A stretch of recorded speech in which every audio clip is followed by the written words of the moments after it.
Setelah dikenal sebagai legenda hidup di Perang Dunia II, seorang pria tua bernama Aatami mencoba kembali ke tanah asalnya di Karelia, tempat di mana keluarganya dulu dibantai. Di sana, yang tersisa hanyalah reruntuhan rumah dan kenangan pahit yang belum pernah benar-benar hilang.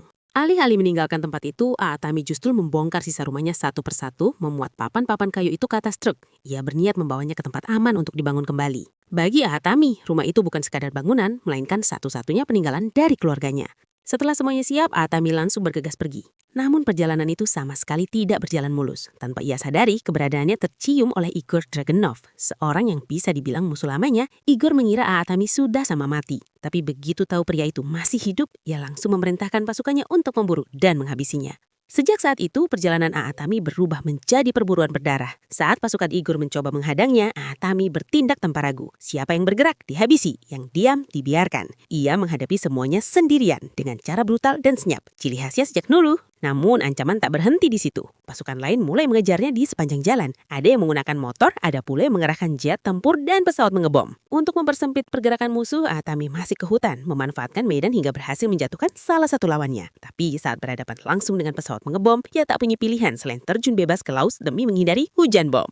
Ajaibnya, Aatami masih selamat. Ia bahkan berhasil membuat rakit dari kayu-kayu yang ia bawa. Sesampainya di pantai, ia menemukan sebuah tank tua yang ternyata masih bisa digunakan. Dengan kendaraan itu, Aatami kembali melanjutkan perjalanan hingga tiba di perbatasan. Di sana, ia memanfaatkan ledakan dari bahan peledak yang dipasang di bagian belakang, memaksa dirinya menembus perbatasan. Meski akhirnya berhasil lewat, Aatami tetap ditangkap oleh pasukan musuh. Namun, ia tidak langsung dibunuh. Aatami justru disiksa terlebih dahulu, dicambuk tanpa henti hingga tubuhnya penuh luka. Saat siksaan fisik berhenti, siksaan yang lebih kejam justru dimulai. Igor datang dan dengan santai mengaku bahwa dialah orang yang membunuh istri dan dua putra Aatami menggunakan sekop. Pengakuan itu membuat amarah Aatami meledak sepenuhnya. Begitu Igor pergi, Aatami mengerahkan seluruh sisa tenaganya untuk melepaskan diri dari ikatan. Dan seperti yang bisa ditebak, siapapun yang mencoba menghalanginya setelah itu dibantai tanpa ampun.